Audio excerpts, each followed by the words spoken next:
제가 전세 사기를 당했을지 모르겠다라는 의심이 확신으로 좀 변해갔었고요. 제도에 맞게 거래하신 그 분들이 어떻게 사기꾼이라는 거예요? 너네도 이거 중도해지에서 먼저 나가려면 도장이 필요할 텐데 대신 써줄 테니까 수수료로 뭐 누구한테 피해 주는 것도 아니고 누구한테 불법하는 것도 아니고 누구한테 속이는 것도 아니에요. 서울 관악구 신림동의 한 오피스텔. 전세 사기로 140억 원가량의 피해가 발생했다는 제보가 매부리TV로 들어왔습니다. 2021년 말 완공된 120세대 규모의 이 오피스텔은 2022년 초부터 입주자들이 들어왔습니다. 올해 초부터 전세 만기가 도래하기 시작했는데 보증금을 돌려받지 못하는 피해자들이 속출하고 있습니다. 피해자들에 따르면 현재까지 파악된 피해자만 73명, 전체 세대의 60% 이상입니다. 1인당 전세 보증금은 최소 2억 3천만 원에서부터 많게는 2억 9천만 원까지입니다. 우선 2022년도 1월 달에 처음 계약을 맺어서 여기 신축 오피스텔에 들어오게 됐고요. 이제 만기 1년 정도 남았을 시점에 약간 그 집에 도어락 점검 때문에 집주인한테 확인차 뭔가 전화를 할 권리가 있었는데 그때 집주인이 번호가 변경됐다라는 것을 처음 알고 집주인이랑 연락이 안 되는구나라는 사실을 처음 인지를 했습니다. 제가 전세 사기를 당했을지 모르겠다라는 의심이 확신으로 좀 변해갔었고요. 계약서상 집주인의 주소를 찾아가 봤습니다. 인천 미추홀구에 있는 한 원룸텔이었습니다. 수소문 끝에 관리인에게 집주인이 거주하고 있는지 물었더니 그런 이름을 가진 사람은 산 적이 없고 지금은 입주한 지 얼마 안 된 다른 사람이 살고 있다고 했습니다. 이름이 누구예요? 이요. 아니에요. 아니에요? 예, 다른 분이에요. 얼마 안 됐어요. 여자분 살고 있어요. 여자분이요? 나이대는 어떻게 되세요? 씨요? 네, 아. 그런 사람은 내가 있으면서 한 번도 없었다니까요. 아. 뭐 이상한 거 무지하게 많이 날라오던데 네. 거기다 붙이시면 안 돼요. 거기는 그런 분 저는 여태까지 4년 하면서 본 적이 없어요. 해당 오피스텔을 중개한 중개사와도 연락을 취했지만 집주인 쪽 중개사와 공동 중개를 한 것이기 때문에 집주인 상황은 모른다는 답변이 돌아왔습니다. 부동산 쪽이랑 연락을 하긴 했었는데 계속 어떻게 해야 되나요? 말씀을 물어봐도 그냥 보증보험 가입돼 있으면은 다 괜찮다고 돌려받을 일 절대 없으니까 보증보험 가입되어 있는 것만 다시 한번 확인하고 허브에서 안내해주는 절차만 따라서 하면 다 문제없다라는 응답만 들었습니다. 다른 피해자들의 경우 중개업소가 아예 폐업을 한 경우도 다수였습니다. 신축 오피스텔에서 벌어진 전형적인 동시진행 전세 사기였습니다. 개별 분양이 이루어지기도 전에 분양가와 동일한 가격의 전세 세입자를 맞추고 중개사들과 집주인은 잠적한 상황. 분양과 전세가 동시에 진행됐기 때문에 가계약금은 건설사에 납입하는 형태로 계약이 진행됐습니다. 건설사의 당시 상황에 대한 설명을 듣기 위해 인터뷰를 요청했으나 기억이 나지 않는다. 책임이 없다는 답변만 돌아왔습니다. 제가 담당했는데요. 그거를 뭐 전세 사기식으로 분양을 한 게 아니기 때문에 저희 다른 분양팀을 들여서 했기 때문에요. 그 사실은 저도 모릅니다. 저도 모르겠어요. 찾아봐야 돼요. 오래돼가지고. 이후 연락이 닿지 않아 직접 건설사를 찾아갔지만 담당자가 코로나에 걸려 출근을 하지 않았다는 답변이 돌아왔습니다. 그런데 여기서 끝이 아니었습니다. 어느 날 한전으로부터 전기가 끊길 거라는 경고문이 오피스텔에 붙었습니다. 3개월 동안 전기요금이 밀렸다는 이유에서였습니다. 관리비를 꼬박꼬박 납부했음에도 불구하고 벌어진 황당한 상황. 전세 사기에 이어 관리업체에도 문제가 생긴 겁니다. 저기 한전에서 이제 더 이상 지금 미납된 전기료가 있으니까 더 이상 더 연체가 될 경우에 건물 전체 전기를 끊겠다라는 경고성 막고 같은 게 붙었어요. 저희 주민들이 다들 깜짝 놀라서 확인을 해보니 전기세뿐만 아니라 뭐 인터넷 요금, 뭐 승강기 안전 점검 요금, 그다음에 심지어 저희 관리사무소 일하시는 직원분들의 인건비까지 체납이 되어 있다는 사실을 뒤늦게 알게 된 거죠. 전세 사기에 단전 경고까지 상황이 심각해지자 입주자들은 임시기구를 만들고 대표자를 선출해 대응에 나섰습니다. 대표자가 관리업체와 대면에 확인해보니 전기요금만이 문제가 아니었습니다. 수도요금, 엘리베이터와 주차장 유지업체 비용, 관리사무소 직원 월급까지 줄줄이 밀린 상태였습니다.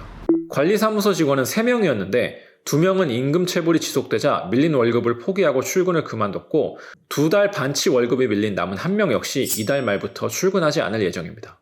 직원이 1명으로 줄어든 탓에 24시간 관리는 불가능해졌고 주말엔 관리인이 아예 없는 상황이 됐습니다.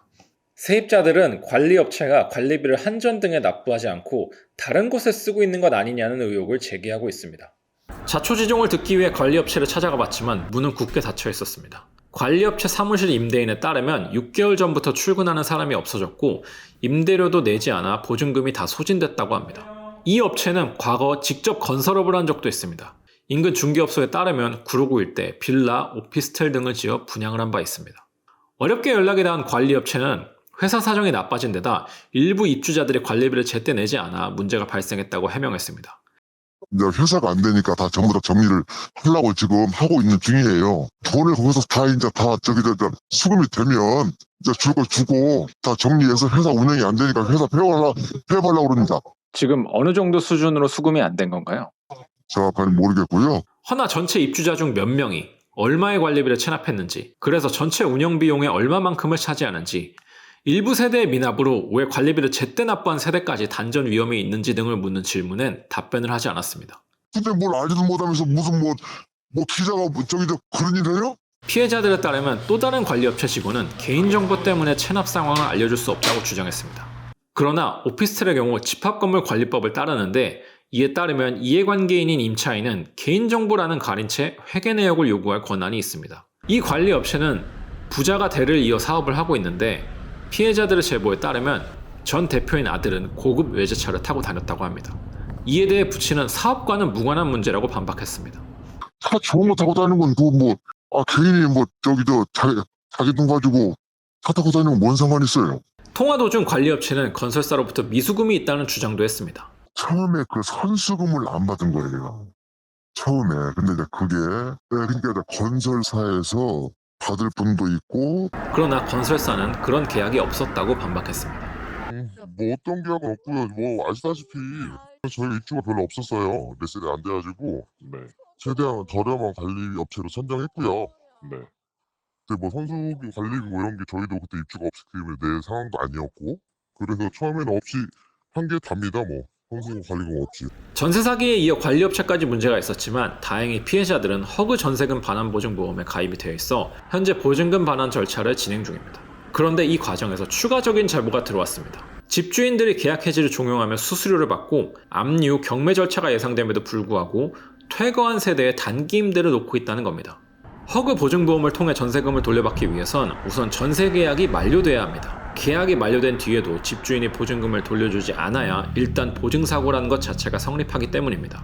보통 전세 사기 임대인들은 연락이 두절되지만 피해자 B씨의 임대인의 경우 직설적으로 보증금을 돌려줄 수 없다고 이야기했습니다. 그러면서 임차인에게 어차피 보증보험을 통해서 보증금을 돌려받을 거라면 하루라도 일찍 계약을 해지하고 보증보험 이행 청구 절차를 시작하라고 제안한 겁니다.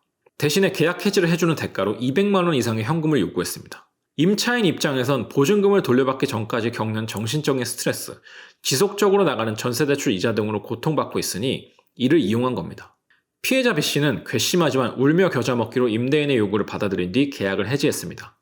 현재 경찰은 집주인에 대해 수사를 벌이고 있습니다. 보통 요즘에는 그 만기 이후에 그 임대인이 잠수를 탔으니까 연락이 안 되는 게 일반적인데 여기는 오히려 약간 협박식으로, 그러니까 반협박식으로 너네도 유리한 거 아니냐, 너네도 이거 중도 해지해서 먼저 나가려면 도장이 필요할 텐데 대신 써줄 테니까 수수료로 그거를 다 서울 각지에 다 돌면서 자기가 이거 다 날인을 대신 도장 들고 있으면서 인간증명서랑 다 나눠주면서 하는 것 같더라고요. 이 임대인은 여기 여기 오피스텔에 한 10대 정도 소유를 하고 있어서 피해자가 한 10명 정도인데 다 거의 중도 해지 수수료를 줬으니까 그 비용만 해도 수천이잖아요. 이렇게 퇴거해서 비게 된 집은 또다시 단기 임대로 내놓고 있었습니다. 한 부동산 플랫폼에 올라온 이 오피스텔 매물입니다. 보증금 100만 원에 월세 70만 원, 월세 3개월치 선납 조건으로 세입자를 구한다는 글이었습니다. 집을 구하는 척 연락해보니 압류가 걸린 부동산이라는 사실을 숨기지 않았습니다.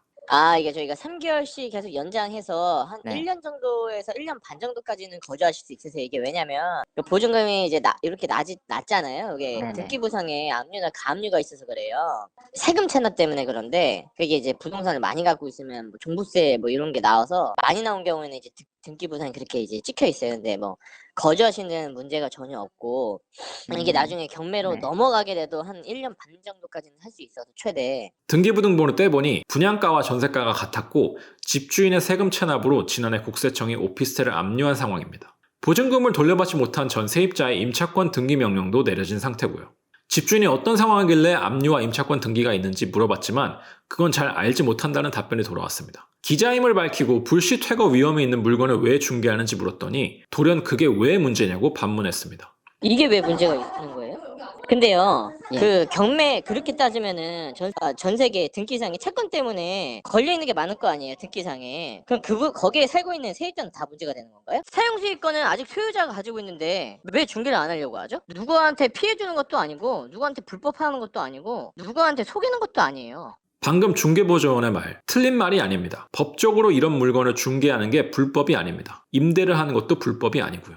공사는 보증사고 물건 관련 채권자의 지위에 있을 뿐 경매 신청에서부터 낙찰 전까지 해당 물건에 대한 소유권은 채무자인 임대인에게 있습니다. 해당 물건 채무자인 임대인의 사유재산에 대해 공사가 타인 소유 재산에 대해 단기 임대차를 제한하는 법적 권한이 없습니다. 이런 경우에 저희가 할 수 있는 방법은 임차인의 임대차 보증금을 대의변제한 채권자로서 법적 권한 내에서 부상채권을 회수하기 위해 압류나 경매 등 법적 조치를 적극적으로 진행하고 있습니다. 전세보증금이 실제 가치와 같더라도 전세보증금은 어디까지나 채권이기 때문에 집주인의 소유권은 유지되고 이를 임대하는 건 역시 불법이 아니라는 겁니다. 전세 사기라는 게 뭐예요? 보증금 절대 안 돌려주는 거예요? 지금 역전세 나서 전세가가 내려간 거 아시죠? 이 건물 분양가랑 전세가랑 같은 거 아세요? 네. 그게 역전세예요? 아니, 그러니까 제가 말씀드리는 거는 전세가하고 분양가가 똑같은데 지금 전세가가 지금 2년 전에 비해서 다 내렸잖아요. 아파트든 뭐든. 역전세가 낮잖아요. 몇 억이건 몇 천이건 돌려줘야 할 사람들 전국에 많죠, 엄청. 그러면 그 사람들 다 사기꾼인가요? 시장이 이렇게 돼가지고 전세가가 내려간 거 맞잖아요. 이어서 정부의 전세보증보험 제도가 전세가를 과도하게 책정할 수 있게 또 전세금을 제때 반환하지 않아도 되도록 용인했다고 주장합니다. 그러면요, 다시 물어볼게요. 정부에서 매매가하고 전세가하고 똑같이 해도 된다고 세팅을 하셨는데 그러면 정부가 그럼 전세 사기를 지금 유도한 건가요? 제도에 맞게 거래하신 그 분들이 어떻게 사기꾼이라는 거예요? 그래서 잘했다고 말씀하시는 거예요? 아니요, 잘했다는 것도 아니고 사기꾼이라는 것도 아니고 사기꾼이라는 게 왜 그렇게 일괄적으로 표현을 해가지고 다 매도하냐 이거죠. 전세보증보험은 집값의 일정 비율을 곱해 보증 가능액이 정해집니다. 여기서 말하는 집값은 공시가격, 시세, 분양가, 감정평가액 등 중에 하나가 되는데 이 오피스텔의 경우 신축이었기 때문에 공시가격도 없고 마땅히 비교할 주변 시세도 없었습니다. 매부리TV 취재 결과 감정평가액이 보증액 산정 기준이었습니다. 보증보험은 감정평가액의 100%까지 보증액이 나옵니다. 때문에 전세가와 분양가가 동일할 수 있었습니다. 감정가액 그대로 보증보험이 나오기 때문에 감정평가사가 감정가액을 부풀려주는 이른바 업감정의 속수무책으로 당할 수밖에 없는 구조입니다.